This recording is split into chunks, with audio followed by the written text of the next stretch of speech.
Shalom, damai di hati, saudara sekalian.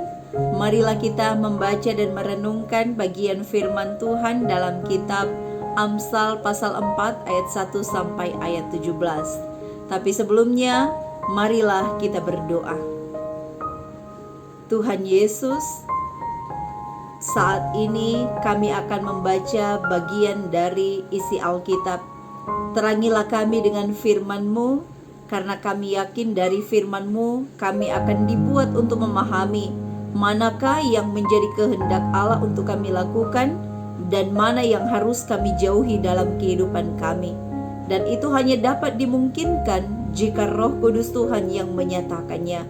Sebab tidak mungkin bagi kami manusia lemah dan berdosa ini untuk dapat mengetahui secara tepat apa yang menjadi kehendak Tuhan jikalau bukan Tuhan yang menyatakannya. Dalam nama Tuhan Yesus Kristus kami memohon.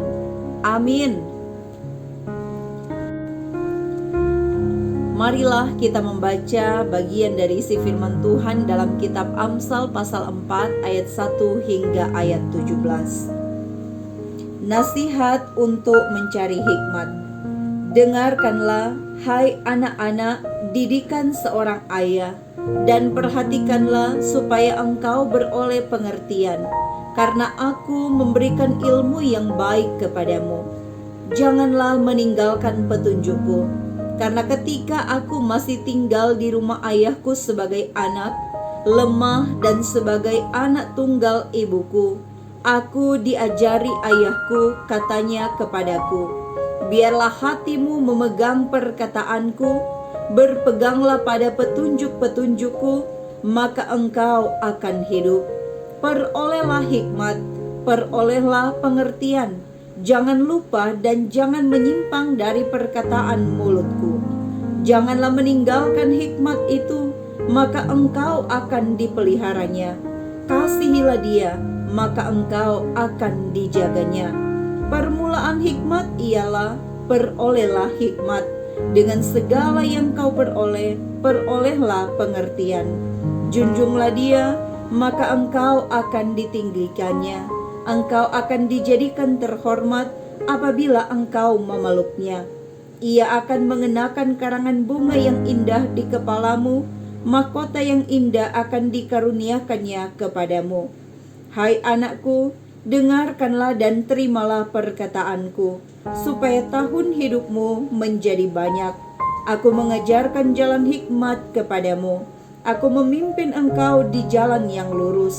Bila engkau berjalan, langkahmu tidak akan terhambat. Bila engkau berlari, engkau tidak akan tersandung. Berpeganglah pada didikan, janganlah melepaskannya. Peliharalah dia, karena dialah hidupmu. Janganlah menempuh jalan orang fasik, dan janganlah mengikuti jalan orang jahat. Jauhilah jalan itu, janganlah melaluinya. Menyimpanglah daripadanya dan jalanlah terus, karena mereka tidak dapat tidur bila tidak berbuat jahat. Kantuk mereka lenyap bila mereka tidak membuat orang tersandung, karena mereka makan roti kefasikan dan minum anggur kelaliman. Terpujilah Tuhan untuk firman-Nya. Saudara yang dikasihi dan diberkati oleh Tuhan, mungkin kita pernah mendengar seorang mantan presiden Afrika Selatan, yakni Nelson Mandela yang kini telah almarhum, pernah berucap bahwa pendidikan adalah senjata yang paling ampuh untuk mengubah dunia. Benarkah demikian? Saudaraku, pendidikan adalah pembelajaran kebiasaan, pengetahuan, serta keterampilan dari yang tidak tahu menjadi tahu. Jika berbicara tentang pendidikan, maka pasti terkait dengan sekolah sebagai lembaga pendidikan formal. Tapi ternyata dalam Alkitab kita diajak untuk merenungkan bahwa sesungguhnya pendidikan yang paling utama bukanlah nanti pada sekolah sebagai lembaga formal, tetapi dari keluarga. Kita melihat contoh pendidikan yang diberikan oleh Raja Daud kepada anaknya yakni Salomo, yang tertuang dari firman yang baru kita baca tadi, yakni Amsal pasal 4 ayat 1 sampai 17. Amsal dalam bahasa Ibrani berasal dari kata mishle atau mashal, dari singkatan kata mishle Salomo atau Amsal Salomo. Amsal diartikan sebagai petua, nasihat, ataupun pepatah yang berisikan hikmat dan didikan. Dalam Amsal pasal 4 ayat 4, Salomo sebagai pengamsal menyapa para pembaca dengan sebutan anak-anak, seperti suatu sapaan akrab orang tua terhadap anaknya ataupun sapaan seorang guru terhadap murid-muridnya. Sepertinya ini adalah suatu metode atau cara pendekatan yang cukup baik yang digunakan oleh Salomo untuk memudahkan baginya memberikan suatu petua atau nasihat atau wejangan kepada para pembaca sebagaimana tujuan dari kitab Amsal itu sendiri. Salomo mengajak para pembaca untuk mendengarkan didikan seorang ayah dan memperhatikannya supaya memperoleh pengertian. Salomo memberi suatu contoh bahwa dirinya sendiri pun juga belajar dari sosok ayahnya. Hal ini menggambarkan suatu hubungan yang baik antara orang tua dengan anak. Bagaimana sosok atau figur seorang ayah, figur orang tua sangat berpengaruh terhadap karakter dari anak-anaknya. Sebagai seorang anak raja, Salomo pasti memiliki keistimewaan untuk mendapatkan pengajaran dari orang-orang yang terpelajar atau orang-orang yang ahli di bidangnya pada masa itu. Tapi sepertinya kesibukan Raja Daud tidak membuat Daud, ayah Salomo, untuk tidak memperhatikan didikan darinya terhadap anaknya sendiri secara langsung. Dalam kitab Ulangan pasal 6 ayat 4 hingga ayat 9, firman Tuhan memerintahkan umat Israel untuk mengajarkan secara berulang-ulang kepada anak-anak mereka tentang kasih kepada Tuhan. Hal ini mengingatkan betapa pentingnya pendidikan di dalam lingkungan keluarga. Selanjutnya di dalam Amsal pasal 4 ayat 5 sampai 9, Salomo membagikan beberapa hal yang ia dapatkan dari didikan ayahnya sendiri. Nasihat tersebut tentang betapa pentingnya hikmat itu. Dalam ayat 6 mengingatkan bahwa manusia sering lupa mempertahankan perkataan yang benar dan sering mengucapkan perkataan yang menyimpang dari mulutnya. Karena itu, hikmat membuat seseorang dipelihara dan dikasihi, ditinggikan dan terhormat sebagai satu karangan bunga yang indah serta mahkota yang indah. Itu berarti hikmat menjadikan seseorang menjadi lebih baik lagi. Dalam Amsal 2 ayat 6 dicatat bahwa Tuhanlah yang memberikan hikmat. Dari mulutnya datang pengetahuan dan kepandaian. Itu berarti untuk memperoleh hikmat maka haruslah hidup dengan takut akan Tuhan.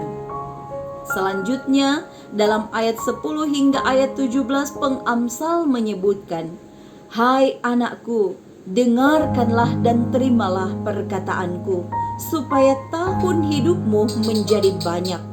Perkataan ini mengingatkan kita tentang perintah Tuhan Allah dalam Keluaran 20 ayat 12. "Hormatilah ayahmu dan ibumu, supaya lanjut umurmu di tanah yang dijanjikan Tuhan Allahmu kepadamu." Firman ini juga disadur oleh Rasul Paulus dalam Efesus pasal 6 ayat 1 hingga ayatnya yang ketiga. Mendengarkan perkataan orang tua, apalagi melakukannya, tentu mendatangkan berkat bagi setiap anak. Salomo sepertinya terus berulang kali menekankan untuk terus memperhatikan didikan serta hidup di dalam didikan itu, serta menjauhkan diri dari kefasikan dan kejahatan. Apakah fasik itu? Fasik berarti keluar dari sesuatu yang benar. Fasik berbeda dengan orang yang tidak tahu terhadap perintah Tuhan. Oleh karena itu mereka tidak melakukan perintah firman Tuhan. Karena orang fasik justru adalah orang yang mengetahui aturannya Tuhan, tetapi keluar dari aturan tersebut, tidak patuh terhadap perintah firman Tuhan, tidak melakukan atau justru mengabaikan firman Tuhan. Dalam Amsal 15 ayat 9 berkata, jalan orang fasik adalah kekejian bagi Tuhan, tetapi siapa mengejar kebenaran dikasihinya. Jelas di sini bahwa hikmat serta didikan sangatlah bertentangan dengan kefasikan dan kejahatan. Saudara-saudara, tidak ada seorang pun yang menginginkan anaknya menjadi tidak baik. Tapi dalam hal ini, orang tua tentu harus berperan penting mengambil andil dalam mendidik dan mengajarkan anak-anak kita untuk memiliki karakter yang baik. Saya menonton salah satu kesaksian seorang artis Indonesia, seorang komedian stand up Indonesia, yakni Mongol yang berasal dari Manado. Dia mengungkapkan bahwa dia pernah menjadi bagian dari pengikut sekte sesat yang menghujat Yesus. Dalam kesaksiannya mengatakan bahwa sekte sesat yang ia ikuti sasarannya adalah anak muda.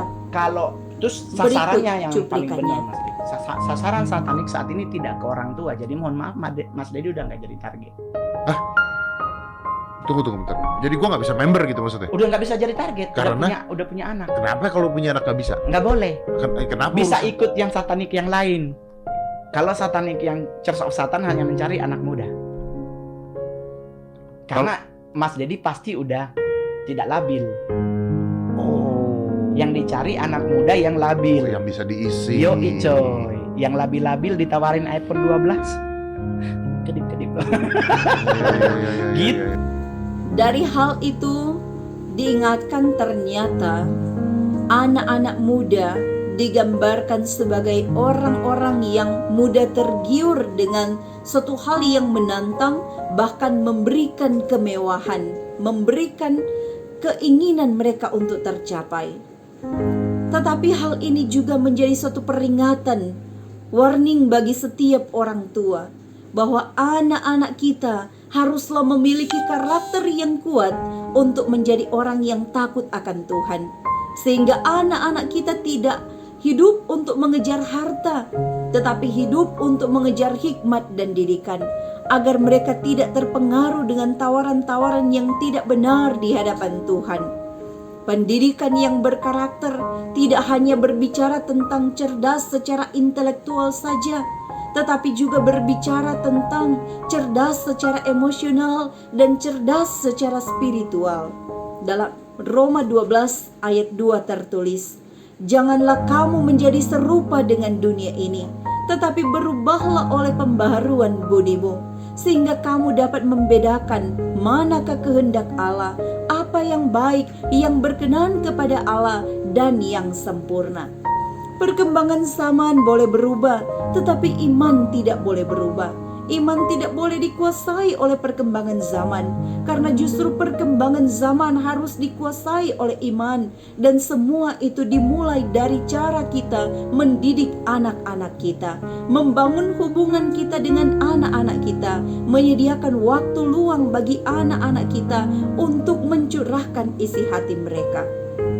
Luangkanlah waktu dalam meja makan, luangkanlah waktu ketika kita sedang duduk bersama, karena memang disadari terkadang anak-anak kita lebih menyukai waktu dan kesempatan mereka untuk menggunakan kecanggihan teknologi.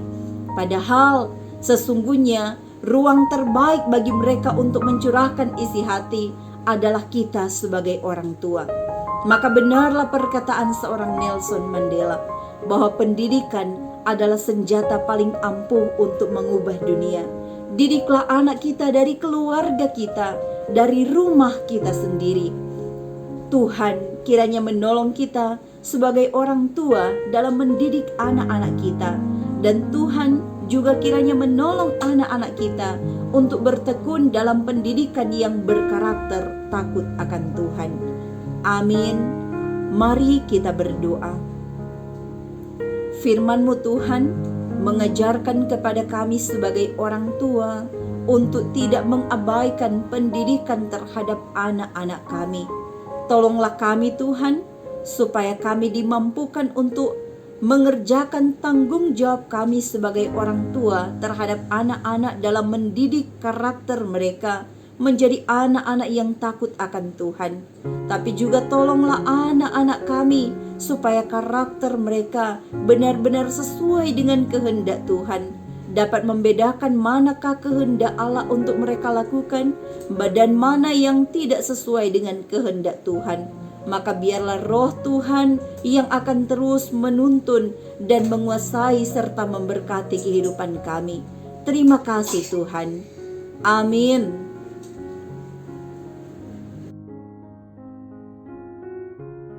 Bicara penyembahan setan kan ya mungkin karena faktor, kalau mau sih faktor tidak terdidik, Mas. Sekolah mau jadi pendeta.